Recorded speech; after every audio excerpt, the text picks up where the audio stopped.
Tulane and looking back a week, what a great opportunity we had ahead of us.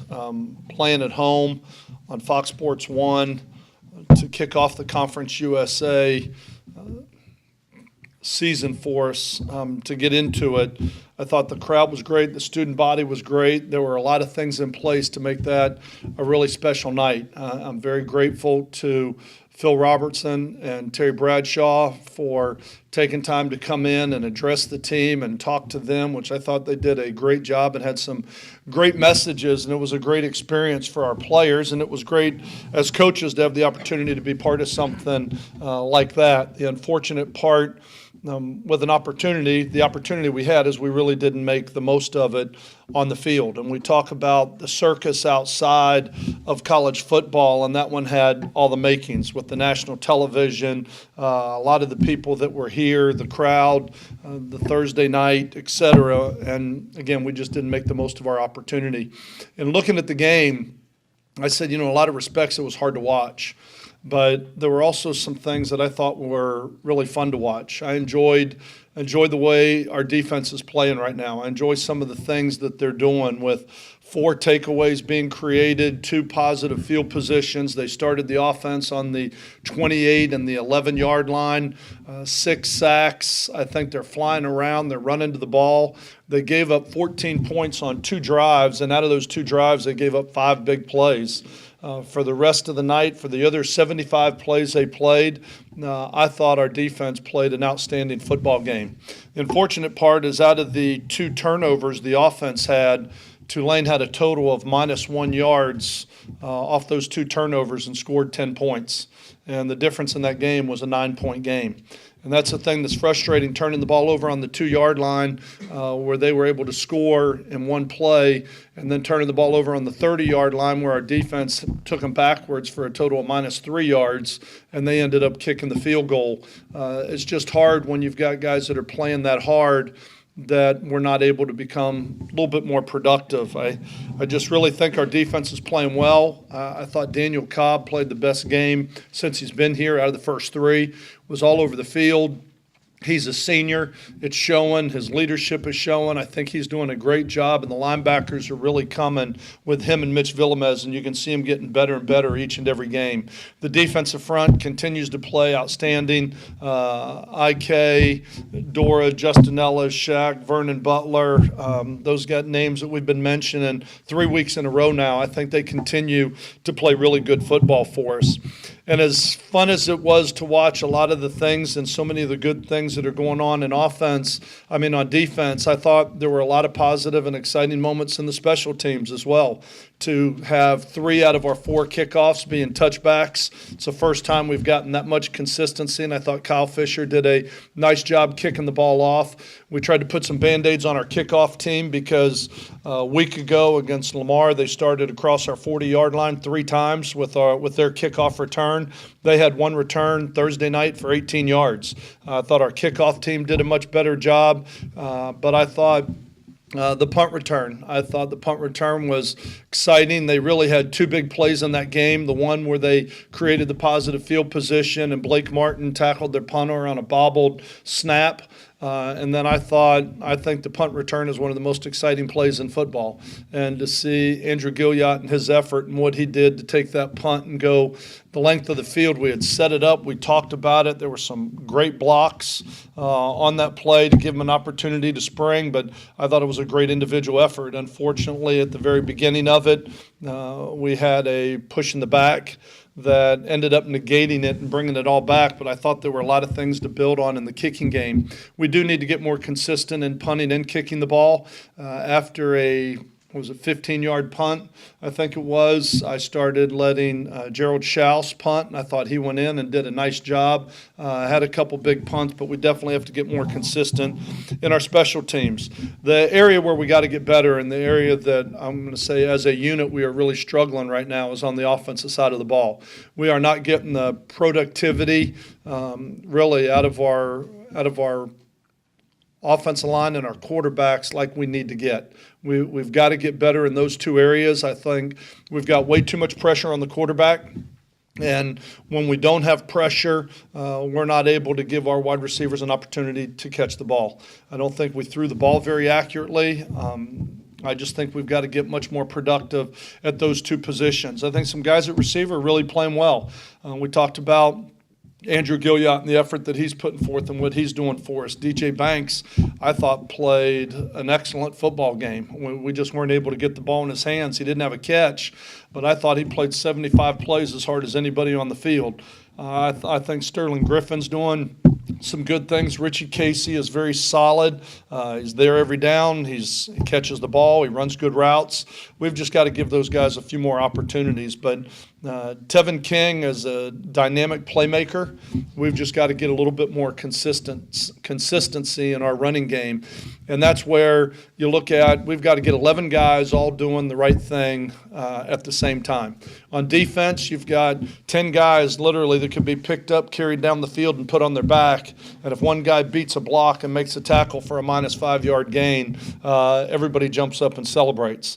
If a defensive back were to blow coverage and roll up to be a hard corner and let a guy behind him and they don't see it and don't throw it, you can get by with some of those mistakes. But offense is 11 guys in unison, all doing the same thing. 5 guys up front working together, quarterback and the receivers. And right now we're not all on the same page. I don't think it's effort. I don't think it's desire. I don't think it's want to. I think everybody on the offensive side of the ball is embarrassed for what we did, but I also think that they can watch the film and see where we can get an awful lot better. I don't think it helped us in the second quarter when Scotty went out with his ribs and Ryan goes in to play his first college game in the second half, and you could see really from the way he played in the third quarter to the way he played in the fourth quarter, I thought he got more and more comfortable as the game went on. But that right now is probably the frustrating part, is we've got to do a better job as an offense, as a staff, as players.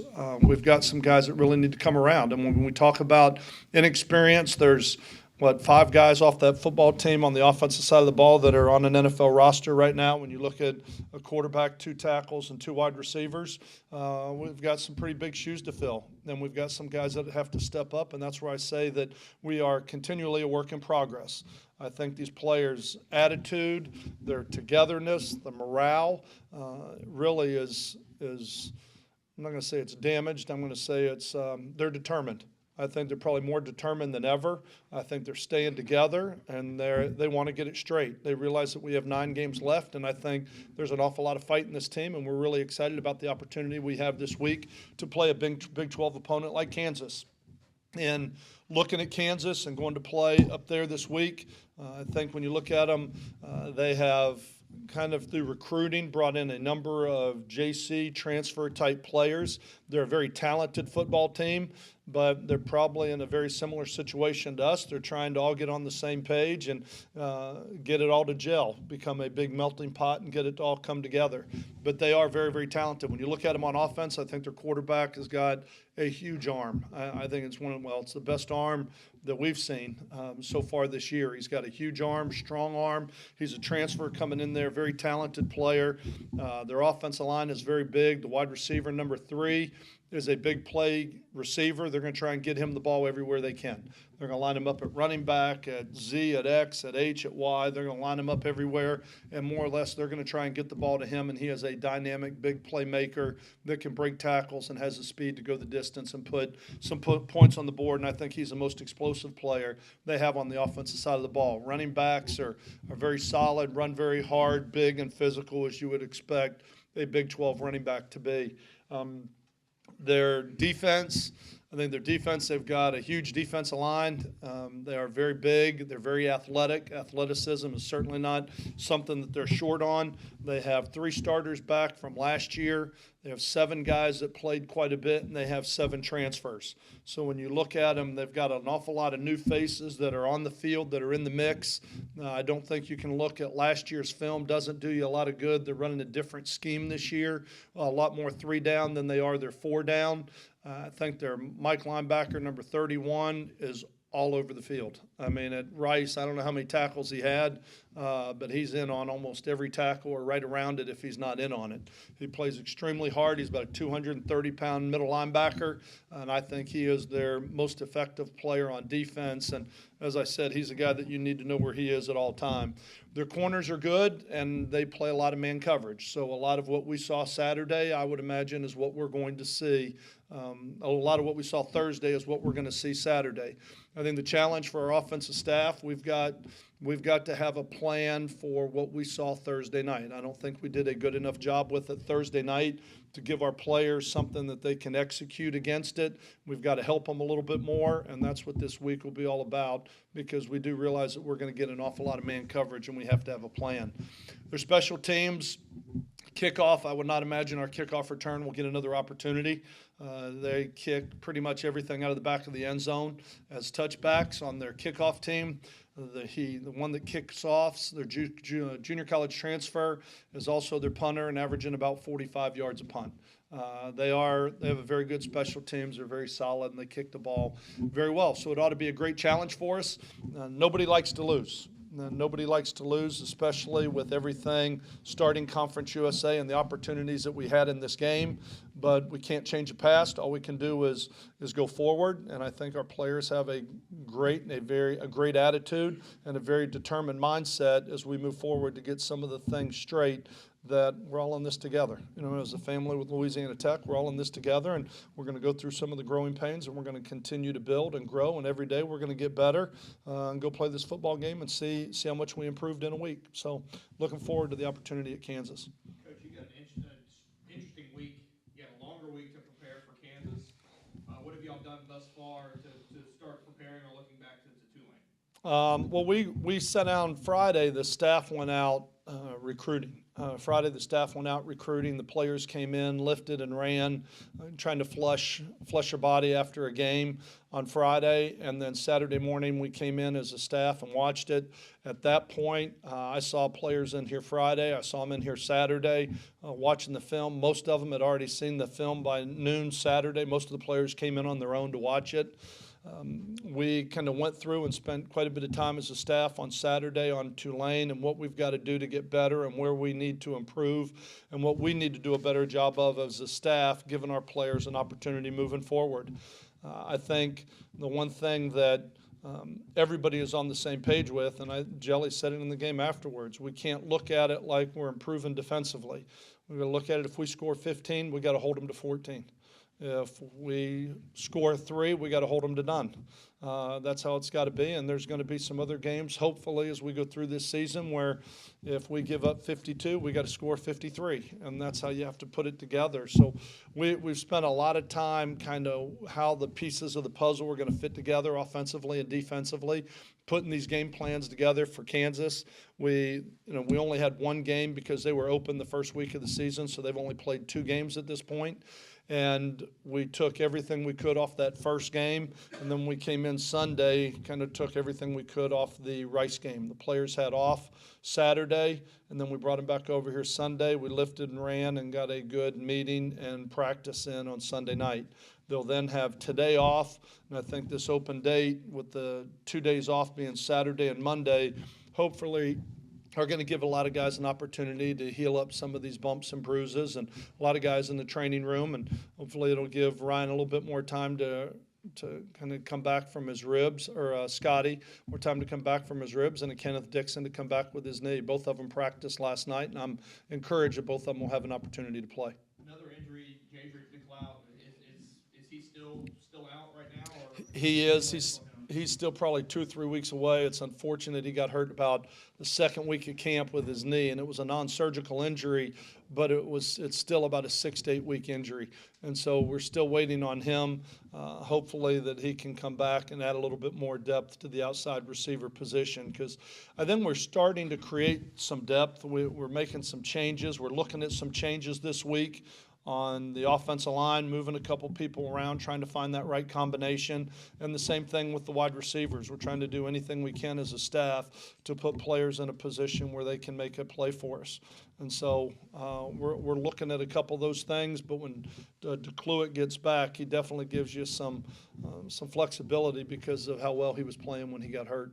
More specifically, can you just give a more specific update on Kenneth and Scotty's? What kind of injury did Scotty have? And Kenneth, is he going to play? Questionable? What? Right now, Scotty it's determined at this point, his bruised ribs. The reason that he wasn't able to go back was they were concerned about a spleen or a possible broken rib at that point. You don't want to put a young man out there, and that's why he didn't play in the second half. He's very sore at this point, but at this point, it's going to be just as he can tolerate the pain in his ribs with his throwing motion is what it's going to come down to. I'm encouraged from what I saw last night. He certainly, if the game was yesterday, he wouldn't have been able to play. But I'm certainly encouraged with a week of treatment and everything else that he's got a chance. Kenneth looked even better last night, running around. I think he's going to be fine. I think he'll be much closer to full go next week. He's still wearing the knee brace from a protective standpoint, but I think even he felt a lot better on it last night than he has up to this point, having a couple days off from it.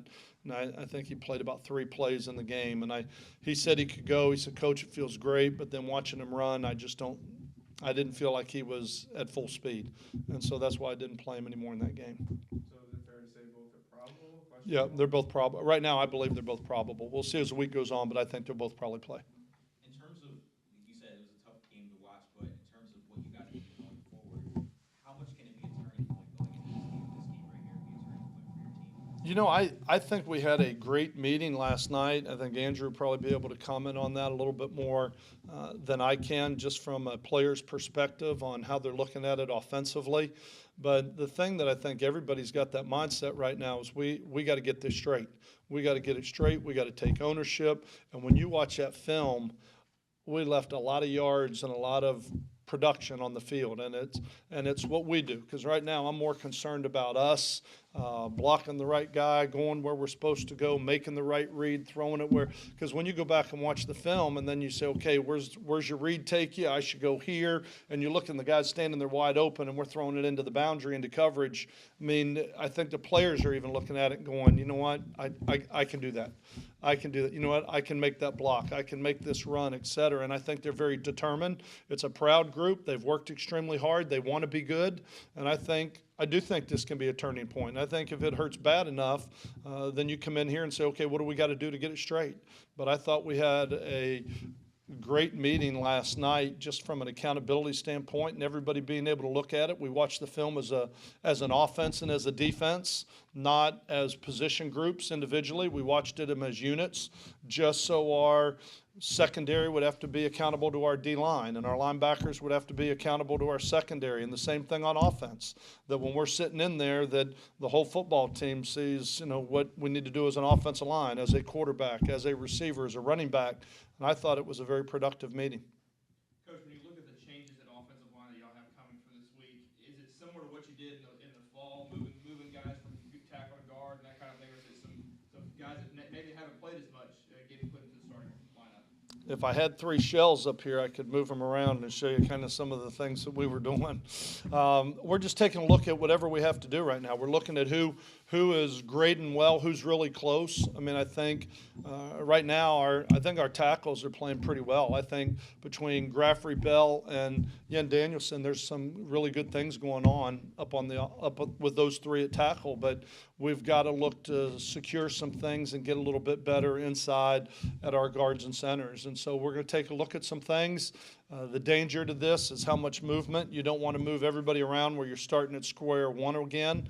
So we're gonna probably piddle with a couple things and make a decision with it by Tuesday, and spending a lot of time on that today. Moved a couple guys around last night, and then we'll kind of make some final decisions as we get into Tuesday and Wednesday. How much better can your defense make your offense going into this week? Well, I think our defense, as many great things we talked about our defense doing, our defense can get better as well. I mean, I'm saying, how can they make your offense better just with how they're playing? Well, they're giving us an opportunity right now. Like I said, when your offense has the opportunity to start on the 28 and the 11-yard line, they're creating positive field positions. And in the first two games, we didn't do that at all. And that's what we had talked about is our defense has got to start to create some positive field positions. And now the next step is what we were talking about after the game. I'd like to see our defense score. I'd like to see, I watch Rice wins this game and their linebacker picks off a pass and runs it back for a touchdown. Those things, and they win 23-14, and they run a pass back. I think our defense is doing some great things and being as aggressive as they are. I think in trying to force the issue a little bit more, we're going to have an opportunity to create a couple more turnovers and positive field positions and hope set up some scores if we don't score ourselves on defense. But it would be exciting to watch a defensive score at this point.